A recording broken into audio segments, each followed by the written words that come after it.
Voy a comenzar con la sesión. Va a estar siendo grabada para que puedan revisarla posteriormente cuantas veces crean ustedes necesario y puedan realizar con base a lo que vamos a ver en esta sesión las actividades de esta semana.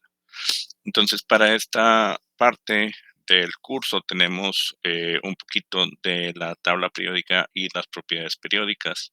Es un tema cortito, lo preparé de la forma más resumida posible para abarcarlo y vamos a enfocarnos también en la parte de los átomos, pero vamos a tratar de ver estos dos temas en esta sola sesión.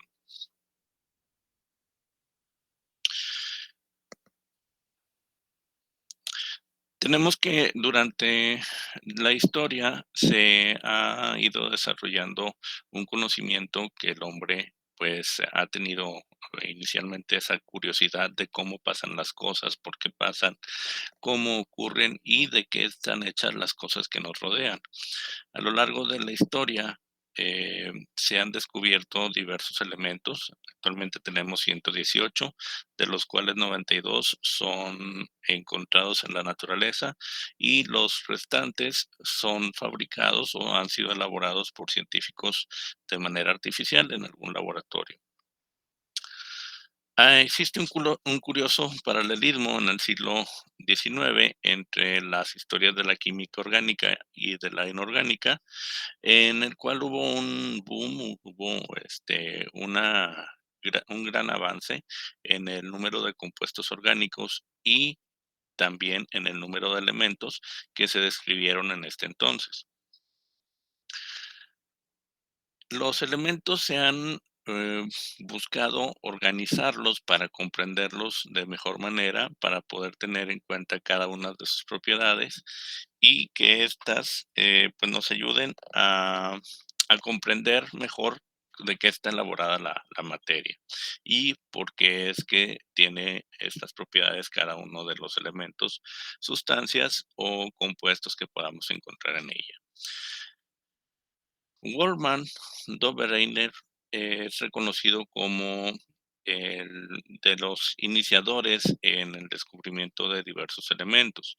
Él reconoció que el bromo tenía propiedades que parecían estar justo a la mitad del cloro y el yodo en cuanto a reactividad y peso.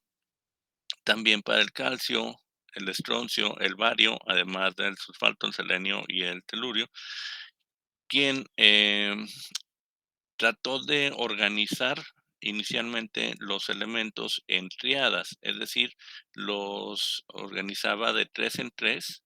Los pesos de los elementos encajaban, es decir, se ajustaban a esta clasificación, pero no tuvo el impacto que él esperara debido a que no se le da mucha importancia al peso atómico de los elementos. Posteriormente, Alexander Reina Newlands ordena los elementos también por peso y él observa que en lugar de tener triadas tendríamos octanos, es decir, una organización de 8 en 8 elementos. Estas estaban incluyendo incluso las triadas de Dobereiner y él llama a estas octavas bueno, sí, vaya, llama a esta organización de 8 elementos en 8 elementos, octavas. Había semejanzas, pero las octavas, tenían o contenían elementos muy dispares, es decir, seguía, sin tener un patrón lógico el estar organizándolas de esta manera. Más adelante, Ivanovich Dmitri Mendeleev ordena por peso a los elementos e hizo contribuciones muy importantes como son la observación de las variaciones de valencia. A diferencia de Dunant, no se empeñó en periodos de 8, él se basó principalmente en las propiedades de los elementos sin querer que estos se encajaran en una clasificación de cierta cantidad de elementos. Propone un orden en una tabla y no en un gráfico. Y para esto, él supone que no se conocían en aquel entonces todavía todos los elementos que pudieran existir en la naturaleza. Es decir, él, en cuanto a las observaciones que realizó, determina que hay elementos todavía por descubrir y para esto en su tabla deja huecos haciendo predicciones de las propiedades de elementos que para entonces no se habían descubierto. Esta clasificación de Mendeley es de las más conocidas y elaborada de todas las primeras clasificaciones periódicas. Él clasifica 69 elementos que se conocían ante entonces y tiene también bien el estar dejando huecos, dejar espacios para elementos que aún no se conocían. Hasta bastantes años después no se definió el concepto de número atómico, puesto que no se había descubierto los protones, es decir, no conocían hasta entonces los protones, que recordemos, el número atómico es la cantidad de protones que en conjunto con sus neutrones estarían dándolo. Él dejaba espacios vacíos que consideró se trataban de elementos aún no descubiertos.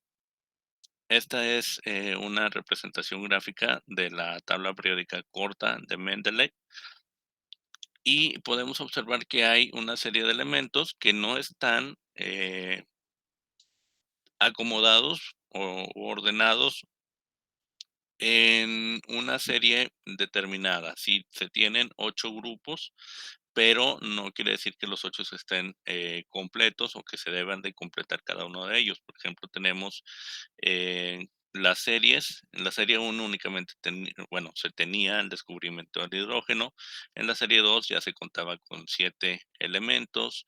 En la serie 4 5 ya se tenían incluso 8 o 9 elementos, y entonces estos espacios que vemos solos, por ejemplo, en la serie 9, en la serie 10, en la 8, Mendeley los deja para estar suponiendo que hay elementos que pueden encajar ahí, pero que aún no se conocen debido a las propiedades que tienen, que muestran los elementos de los cuales ya se tenía conocimiento.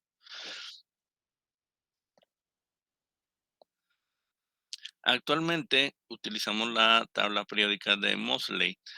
Él ordena a los elementos en una tabla periódica utilizando los criterios como son la clasificación del número atómico y enuncia la ley periódica. Si los elementos se colocan según aumenta su número atómico, se observa una variación periódica de sus propiedades físicas y químicas. Es decir, el número atómico estaría dándonos un orden ascendente, pero encajan los elementos que van siendo acomodados en este orden también en cuanto a sus propiedades físicas y químicas. Ya sabemos cuáles son las propiedades físicas y químicas: la dureza, la tenacidad, la cuestión del punto de fusión, de ebullición, las propiedades físicas si se encuentran en gas, en sólido o en líquido, etcétera.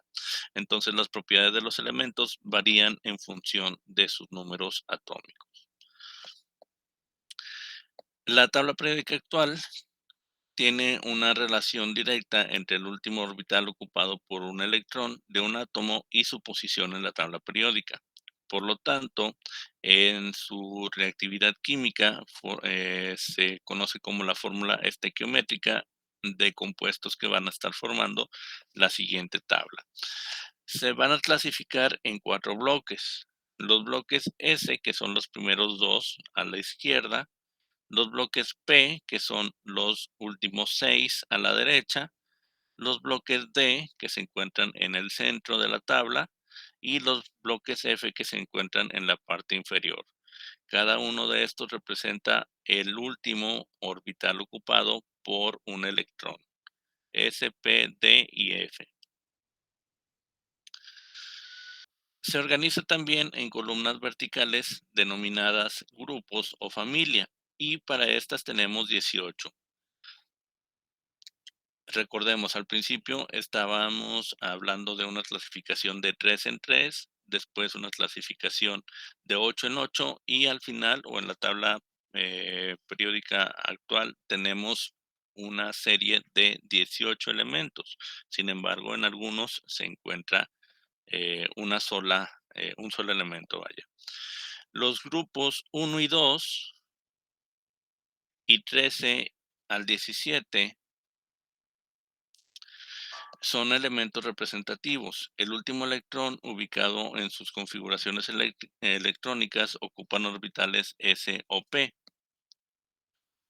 Los grupos 3 al 12, que son los que se encuentran en el centro, son denominados de transición y el último electrón ocupa orbitales d o f, que serían estos o estos de aquí abajo. Las filas horizontales, denominadas periodos, son 7. Estamos hablando de las filas desde esta hasta esta, incluyendo el hidrógeno que se encuentra aquí arribita.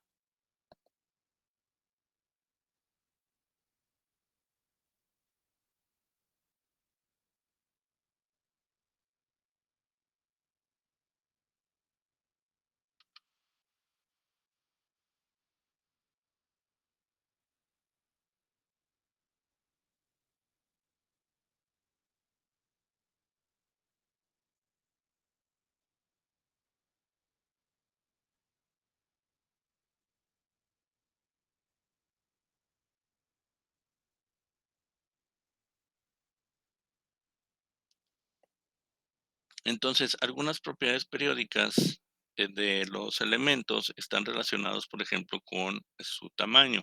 En cuanto al radio atómico, tenemos un radio covalente que es la mitad de la distancia de dos átomos unidos mediante enlaces covalentes, un radio metálico y un radio iónico.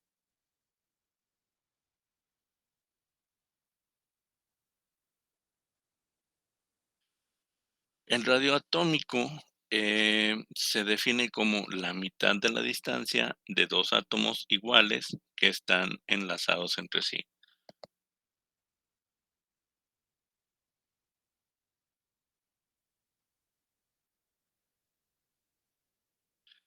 El radio iónico, por su parte, es la distancia que tiene un átomo que ha perdido o ganado electrones, adquiriendo la estructura electrónica del gas noble más cercano. Para esto tenemos los cationes, que son menores que los átomos neutros, y los aniones, que son mayores que los átomos neutros. Entre otras propiedades periódicas tenemos las relaciones energéticas, la energía de ionización, la afinidad electrónica, la electronegatividad y el carácter metálico.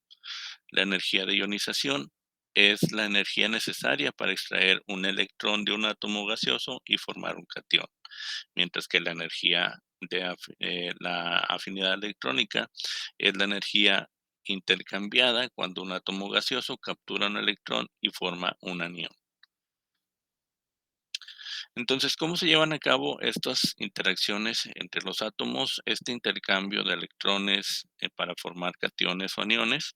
Vamos a verlo en este siguiente tema, generalidades del enlace químico. ¿Por qué se pueden unir los átomos? Tenemos que dos átomos se unen para conseguir la estabilidad y tener menos energía. La tendencia general de cualquier sistema físico es alcanzar una situación de energía mínima, es decir, no generar un mayor gasto que nos permita estar de manera estable. Si dos átomos se acercan, pueden pasar dos cosas: que el estado de mínima energía se alcanza con los átomos infinitamente separados, o que el estado de mínima energía se alcanza si la distancia entre dos átomos es mínima. ¿Qué es un enlace químico? Es mediante el cual dos átomos, ya sean del mismo o de diferentes elementos, van a estar uniéndose. Todas las moléculas están formados por dos átomos o más unidos entre sí. Es una estructura estable y esta unión se lleva principalmente por los enlaces químicos. Es, digamos, así como la forma en que se pegan o lo que utilizan para unirse los átomos. Sabemos que la naturaleza prefiere mantenerse en estabilidad. Los enlaces disminuyen la energía del sistema molecular, haciéndolo más estable. Y tenemos diversas representaciones pictóricas, es decir, representaciones gráficas que nos van a permitir comprender mejor esta unión entre los átomos. Tenemos diagramas de pares electrónicos, sistemas de bolas y resortes y las densidades electrónicas.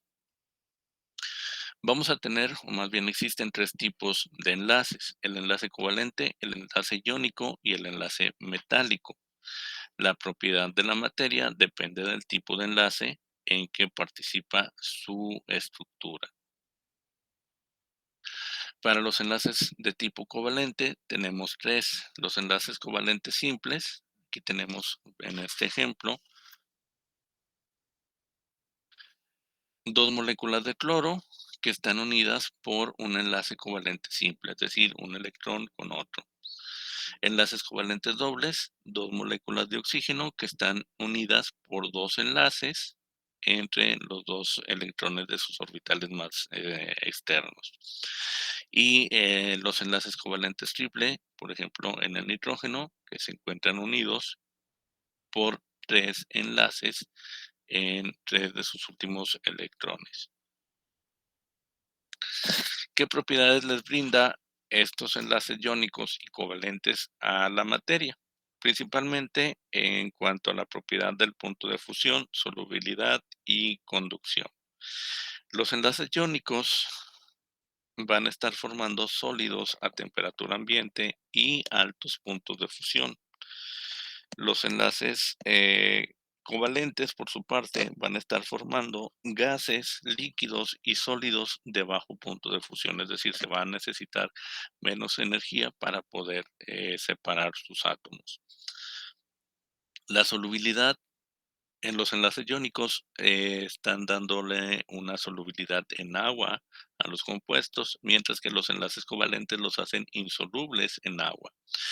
La conducción eléctrica está dada en los elementos con enlaces iónicos, mientras que en los enlaces covalentes no, los elementos no conducen la electricidad.